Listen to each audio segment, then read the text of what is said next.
Yo fam, what is up? I am Sixy. I am making this video today at the request of one of my longtime viewers. Most of you are probably like, routing is a tank problem. I don't want to hear about it. Not my issue. But here's a perfect example from my 17th Court of Stars today, where I did everything in my power to stop my group from ass pulling, and yet they did it anyways. I intentionally cleared these mana worms so that this 3-pack inside the building would not get pulled. Yet it was anyways. Now, trash and routing in this dungeon is very fluid due to various buffs and professions, but almost always you can end up pulling nearly all the same trash every run. If you find these guides helpful, please consider subscribing to the channel and check out my Discord at discord.gg/the-6. Let's jump in. As a demon hunter that usually has Imprison talented, I have the luxury of always skipping the first mob right off the boat. But in the event that you don't, tanks, you will want to throw a few abilities at this mob, establish aggro, and then move on with your life. DPS and healers, you should just run by this mob and up the stairs. There's absolutely no reason to full kill a single mob pull. Watch for the frontals as you run by. My first pull usually consists of immediately pulling this construct while we cleave down the sentry that will beeline it to this pillar. If it is allowed to get to the pillar, it will alert more guards. The guard that is summoned is brutal and has a ton of health, so we want to make sure that we focus down the sentry first. At higher keys, this ad will likely get close to the pillar, which forces you to pull this 3-pack that has 2 dogs in it. So I usually grab this 3-pack as well shortly into the pull to avoid someone else pulling it on accident and me not having aggro on those mobs. We want to avoid dogs as much as possible throughout the dungeon, as they can deal quite a bit of damage to range players, but this pack is usually unavoidable. Now, my second pull I did in the 17 was the one I showed earlier, where I grabbed these mana worms with the construct and prepared to kill the second sentry. On this pull, I imprisoned the sentry while we finished up the construct. Now, this group had 3 ass pulls, and this was the first. I grabbed the sentry, we focused it down, and followed up with the guard pull. And it's hard to see in this clip, but if you look at my UI, you can see a red outline on this monk's nameplate, which usually means aggro, so it appears the monk got too close to the doorway of the building. If you imprison or sap this mob, you can give yourself a few extra pixels of space,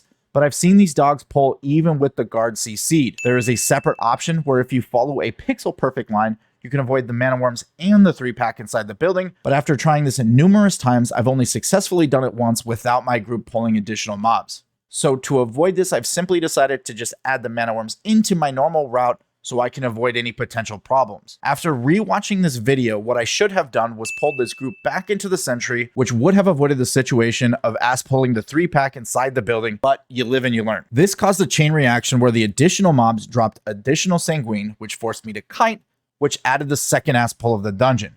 I back up a little too far and pull this 3-pack on the bridge. Now, this pack is normally in the route. However, the monk repositioned themselves to do AoE damage and grab the sentry. Pulling the sentry isn't the end of the world, but it does force your group to pay attention to one additional mechanic that can make things hectic and potentially get people killed from frontals. In this particular example, this also caused us to have to do 2 inefficient pulls. Just inside this door, to the left, is a profession buff. This is one of the reasons why routing in this dungeon is fluid. This blackish orb just inside the door is a buff that an engineer, gnome, or goblin can activate. This buff will stun constructs every so often, and depending on your route, can drastically reduce the danger of later pulls. If the orb is not present, you will want to skip these 3 mobs as they're not an efficient pull. But if the buff is present and you have an engineer, you will want to grab this buff before doing the 3-pack on the bridge, and after that bridge, you'll get another construct pack right before engaging the first boss. Now is a good time to mention the pillars again. There are 2 pillars on your way to the boss room and 3 in the boss room.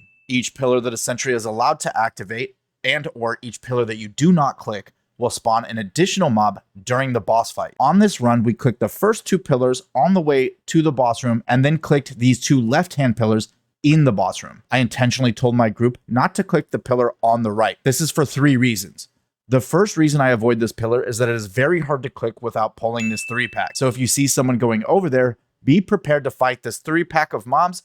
There's a very high chance these mobs will get pulled and ultimately affect your overall percent. The second reason I don't click this pillar is that fighting 1 additional ad during the fight is not hard. I actually just imprisoned it and we avoided this ad altogether. And the third reason we don't click this pillar is that at the end of the dungeon, before you can engage the last boss, there's a story scene that will prevent you from pulling the boss and can add quite a bit of time to your dungeon run. If you let one of these ads get spawned, you will get a much shorter story scene saving you somewhere around 30 seconds. There is another way to trigger the shorter story by accusing the wrong person of being a spy in the final area, but for me, not clicking one pillar is just my preferred method. If you have an alchemist or a rogue in your group, you can click this potion and the boss will die at 25% health, and you can just leave once he starts drinking it and engage the next mob, this singular construct. We run through this whole area and start the back section of the dungeon. Now this section is a lot easier to route, but can still be a little fluid. The first pack right out of the door requires some kicks, so make sure your whole group is here before engaging. After this, there are 4 super dangerous packs, so you want to make certain you do not ass pull without a little preparation. There are 2 sets of these imps that run in very large patrols and essentially cannot be avoided. So you want to go into these pulls with a plan and intentionally pull them before a group member pulls them for you and gets people killed.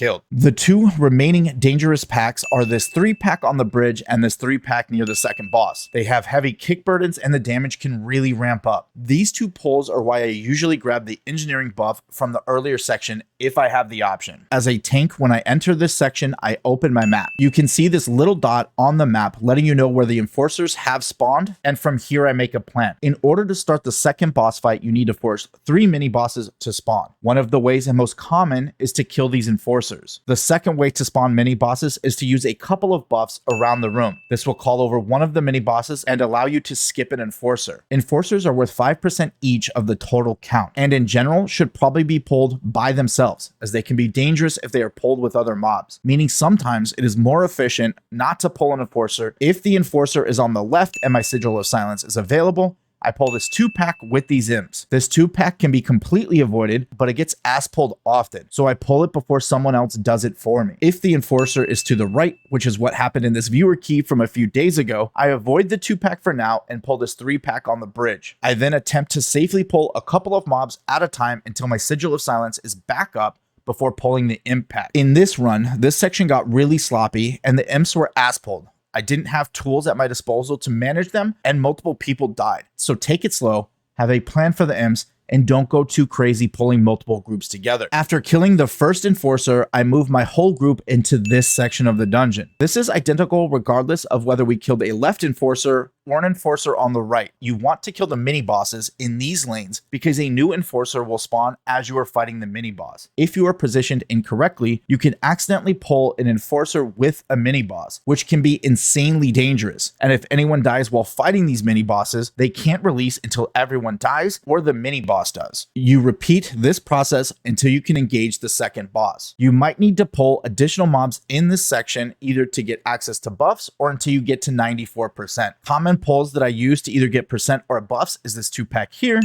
this 2-pack here, this 3-pack near the boss is good percent but dangerous, and this 3-pack over here is sometimes needed to make up percent for skipping one enforcer or more. The last 6% you will get from the Nathrazim mini boss upstairs after identifying the spy. I've included a link to all of the buffs and who can activate them in the description below. So check that out if you're not sure what can be activated. I'm also aware that Little Wigs can do this for you while you're in game. I hope you found this video useful. If you did, drop it a like, and I'll see you out there in those keys. Peace.